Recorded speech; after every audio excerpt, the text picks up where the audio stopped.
Alrighty, welcome back, everyone. We just talked about some of the breakout candidates on the defensive side of the ball for 2024. And now let's get into some Good Vibes Monday. A good way to start the week, obviously. And let's talk about the college football 25 game. That's what everyone is super excited about throughout the college football world, and me included. I cannot wait for this game.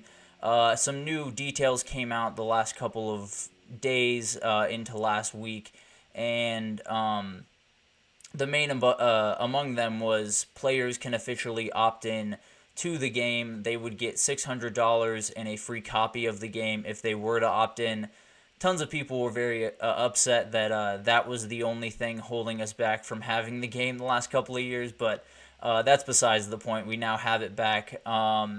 And then I think a ton of guys would have done this for free, if I'm being totally honest, but the game is the game. You get your money while you can. I can't argue with that. I'm sure there's some players that will argue that it's not enough, but it seems like a lot of players are already jumping on board. There are tons of guys. Will Johnson, the very talented corner from Michigan. We got Quinn Ewers, Nick Singleton, Brady Cook, Jalen Milroe, Garrett Nussmeier, Denzel Burke, Malachi Moore, Travis Hunter have all opted in. So tons of guys are already jumping on board. I'm sure they will not be alone in this thing. So I think there will be tons of more guys to come, and it'll be very interesting to see how all of this takes shape, right? There's still a lot of unanswered questions with what this game will look like, but at least some got answered. But this must be a very, very cool moment for all these players growing up playing and watching this game in a lot of ways, and being able to be a part of it and see your name and see your number has got to be an incredible moment. So I'm sure immediately when they got that email, they signed on and kept moving on with their day. But a couple other details. We had Chris Fowler, Kirk Herbstreit, and David Pollock, and many others will be a part of the game. I kind of wish Gus Johnson and Joel Klatt found their way in there, but um, it doesn't seem like they will be. I love that duo so much, but Chris Fowler and Kirk Herbstreit, you can't really beat that when you talk about college football. So can't be too upset about the group that they have going for the announcers in this one. Very excited to see any new developments there, because I'm sure that's not an exhaustive list. But then a couple more details. We have all 104 FBS teams in the game this year. Now, that does leave the FCS teams out, which obviously is a huge, huge bummer. But it looks like they're going to try to get the FCS teams in the 2026 cycle of this game, which would be huge. It would help, the sales of this game, obviously, and it would help a lot of people be able to play as their teams, right? And that's what you ultimately want, everyone playing as the team that they love the most, which is something that everyone's been missing over these last pretty much a decade of dealing with this. But there's tons of different things going on around this game. I think one of the big ones, obviously, is who's going to be on the cover. It's always the conversation around these games around this time of year when they're all released, and there's tons of really good options as I see it. It can be an active player, so we could see Shadur Sanders and Dion in the cover. We could see Quinn Ewers on the cover.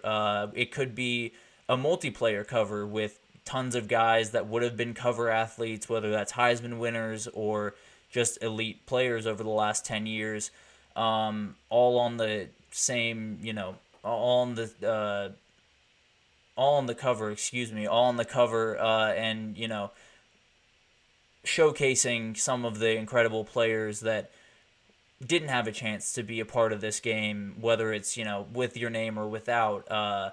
It would be a very cool thing to see. And then there's obviously Nick Saban. And I think that is the choice that I would go with. I know there are a lot of people that don't love that idea for obvious reasons, whether it's they're an SEC fan or whatever.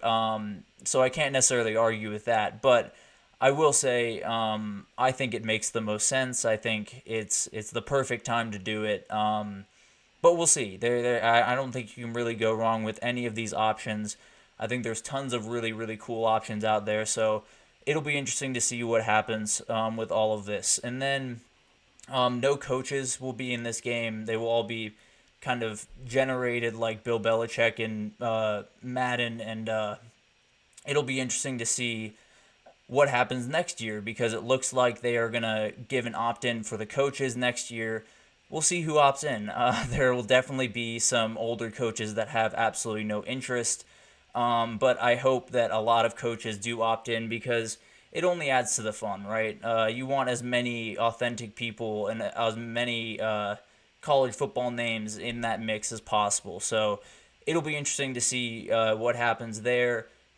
Two things in this game that I absolutely love, that I think a lot of people will love, is the transfer portal and NIL will be included, and conferences will be customizable, which is a very interesting thing. They basically allowed us to do our own conference realignment the way we see fit, which is very fun in my eyes. And I got to be honest, I think I might just go back to the Southwest Conference days, the days that Georgia Tech was in the SEC, and all of this stuff that we've lost over the last couple of years. I might go all the way back and make sure that we have the most regional set conferences as possible.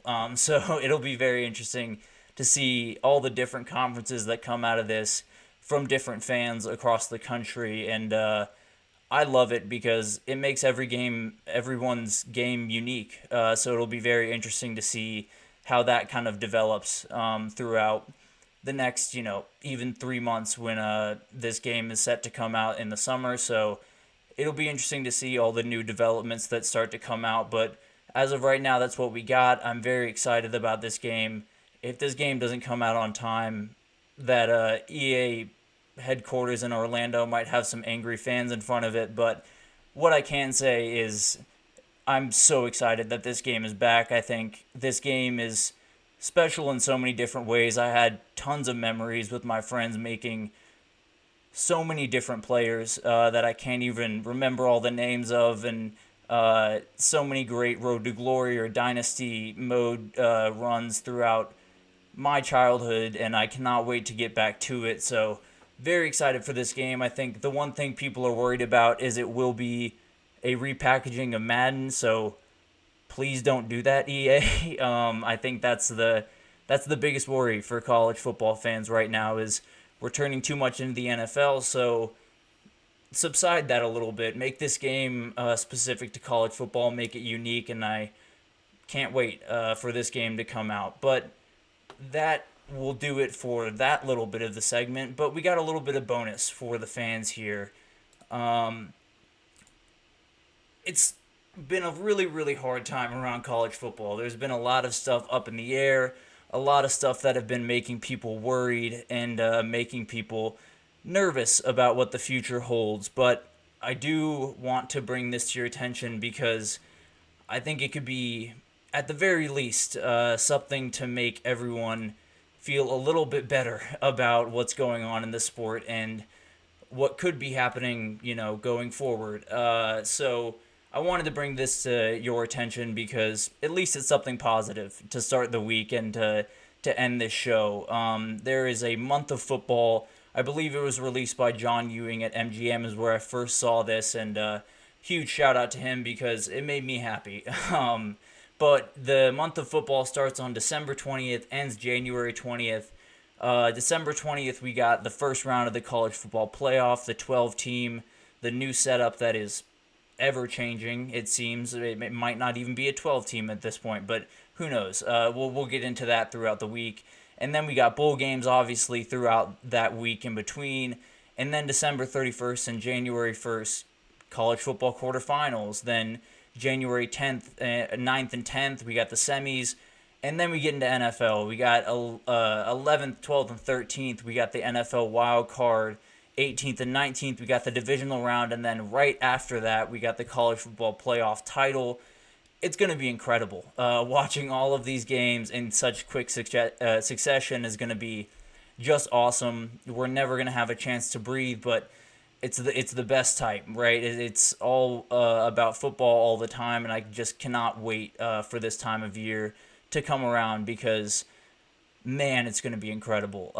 With all the bad stuff and all the questionable stuff happening around the sport, at least this is something we get to look forward to for that time being. So very excited for that. It's going to be a very interesting offseason and hopefully a very great year in 2024. But it'll end with this, and that's always got to be a really, really cool thing to see. But that will do it for this edition of the GSMC College Football Podcast. I do want to remind you all to follow us on all of our social pages.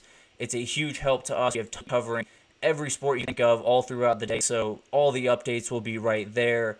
Also, leave a positive review and subscribe to the channel. It helps us a ton here at the network and can do so much for us, so it really does make a difference.